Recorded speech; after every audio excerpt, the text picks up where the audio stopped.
Oi, aqui é o professor Fernando e a aula de hoje é sobre o primeiro reinado.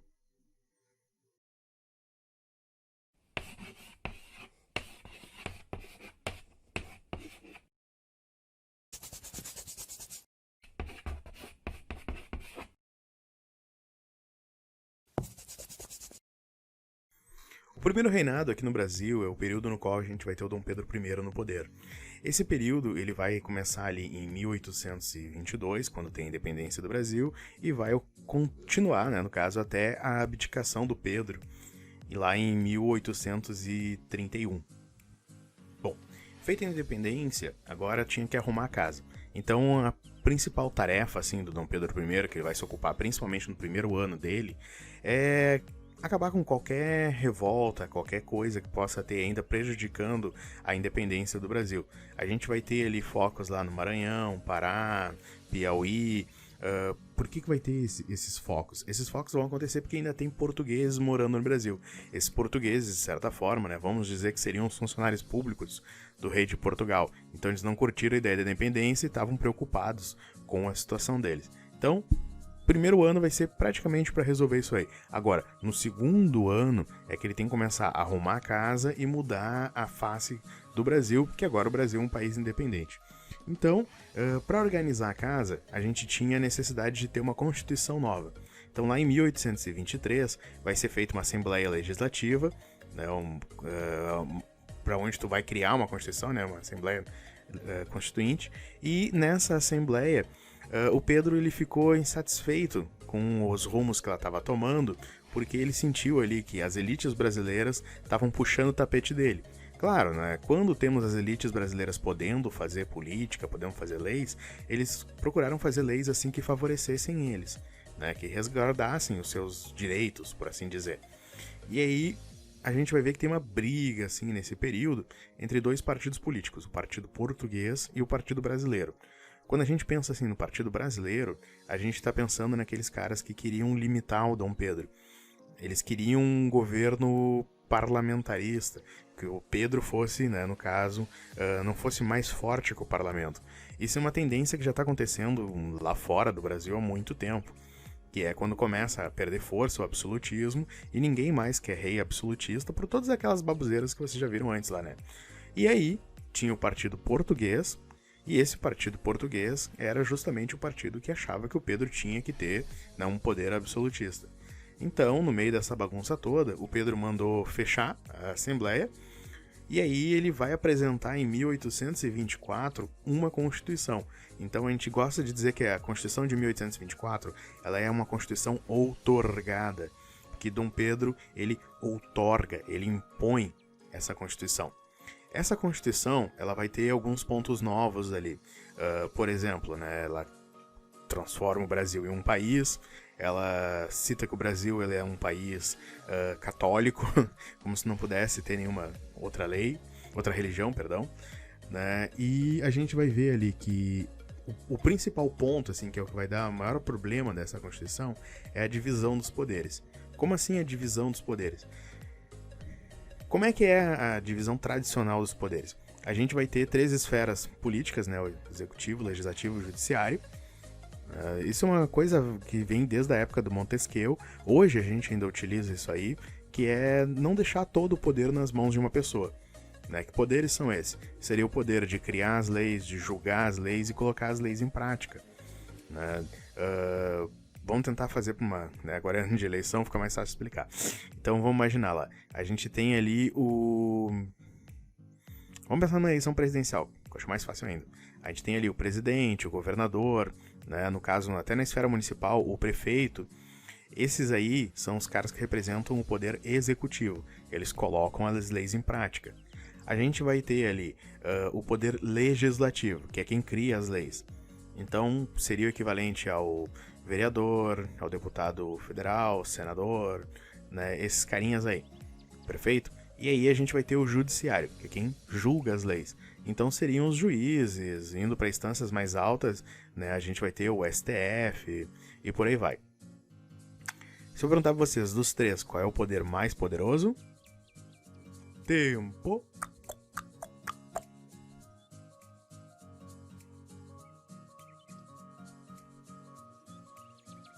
a galera geralmente diz presidente, o executivo no caso. Mas não, é o legislativo, né? Nem é o judiciário. Porque a gente vê ali que tem casos ali que o juiz tirou o prefeito, o juiz deu impeachment pro presidente, caçou não sei o quê.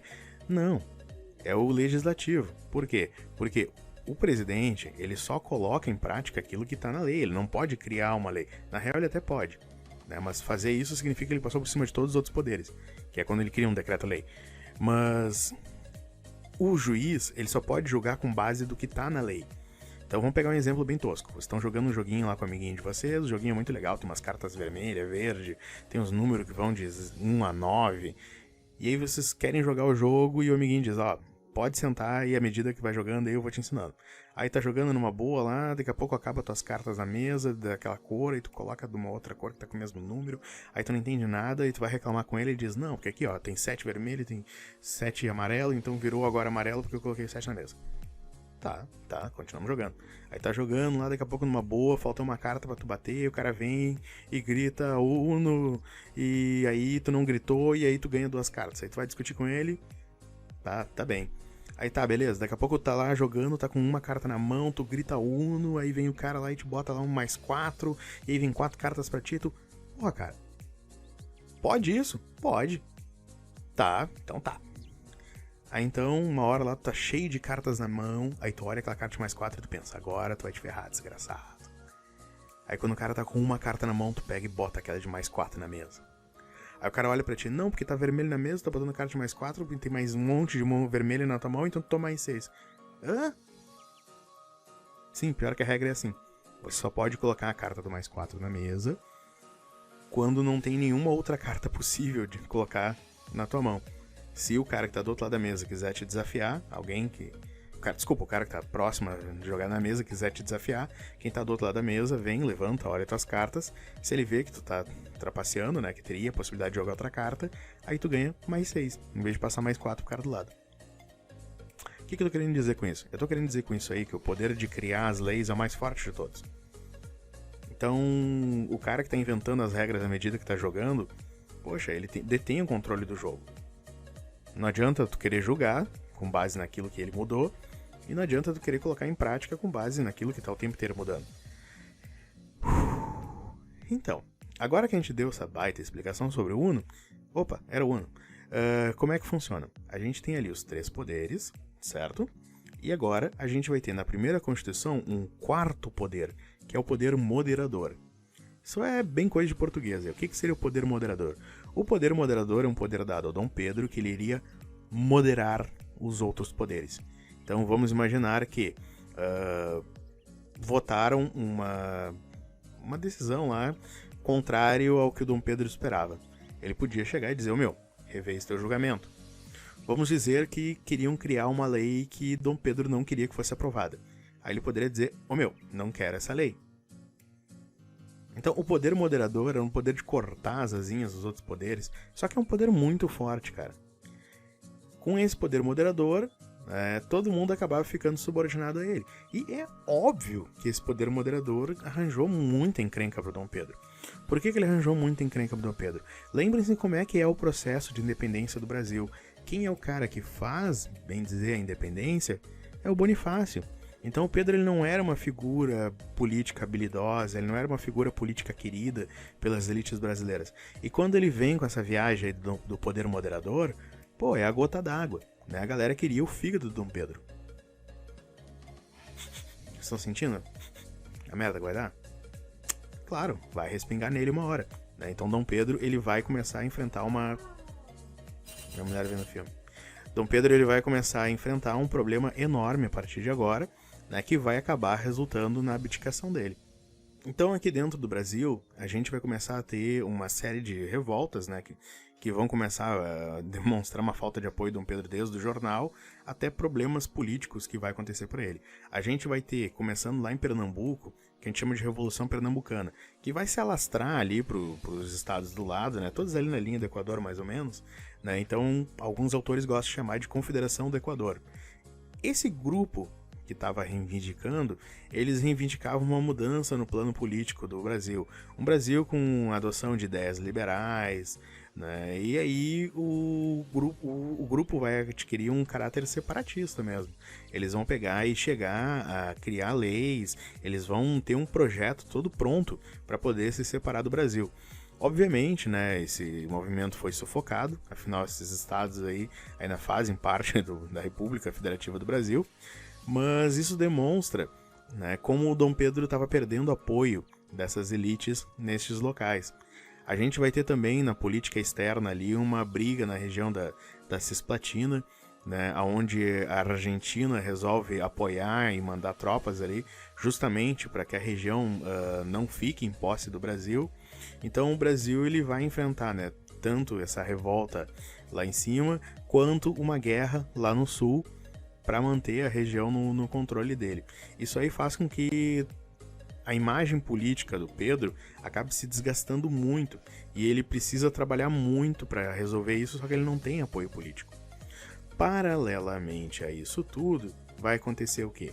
Lá em Portugal, o pai do Dom Pedro I, né, o Dom João VI, o cara veio a falecer. Então os portugueses pegaram e nomearam Pedro como, né, rei de Portugal. Só que isso era um bagulho que ele não podia ter duas coroas ao mesmo tempo. Pela legislação brasileira, né, isso foi uma coisa assim criada mesmo para fazer com que o cara ficasse aqui, né? Ou ele tinha que assumir essa coroa daqui, ou ele tinha que assumir a coroa de lá. Então ele não poderia acumular dois cargos, por assim dizer. E aí vem, né, o momento que vai acabar sendo uma oportunidade única para ele pegar e dar o fora do Brasil. O que tem a possibilidade? Volto para Portugal e sou rei lá, fico aqui no Brasil onde todo mundo me odeia. Volto para Portugal, fico no Brasil onde todo mundo me odeia. Volto para Portugal, fico no Brasil onde todo mundo me odeia. Tchau. Então o Dom Pedro ele pula fora, né, abandona o trono brasileiro, é o que chamam de abdicação de Dom Pedro, ou seja, ele abre mão do trono e ele vai para Portugal, né, justamente para poder ser rei e deixa o Brasil com todos os problemas que ele tem. Né? Então, que problemas são esses? Vocês precisam compreender que, assim, ó,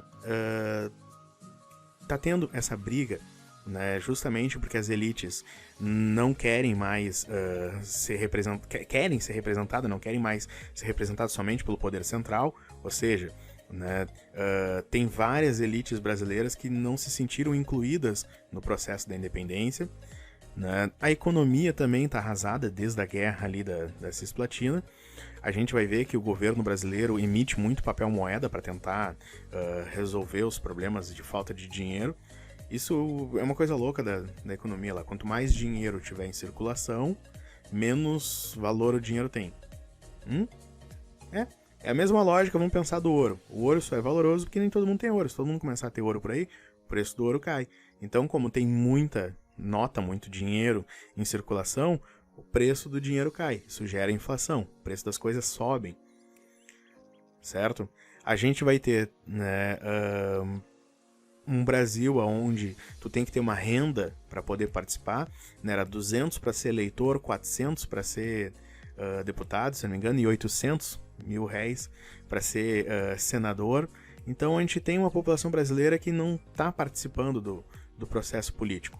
A gente tem um rei que largou fora, a gente tem uma inflação crescente aqui no Brasil e a gente tem uma briga entre as elites que querem fazer parte do poder e, somado a tudo isso, nós vamos ter agora um período regencial, onde o Pedro pegou e deixou uma regência, né, no lugar dele.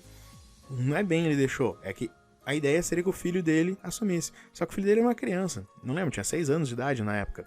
Então vai ficar essa regência no poder, administrando o Brasil, até o filho dele ser maior de idade. E agora quero que vocês peguem todos esses problemas que eu falei agora há pouco, e entendam que todos eles vão explodir nesse período regencial, porque não tem poder central. Essa é a merda que eu falei que ia dar, certo? Então nas próximas aulas a gente vai falar ali sobre o período das regências e vai ver todas as revoltinhas que ocorreram, né? Porque foram várias revoltas que eclodiram no Brasil, justamente devido à falta de um governo centralizado, de um imperador que resolvesse isso. Tá, povo? Era isso, qualquer dúvida, comentário, coloca ali embaixo. Até a próxima.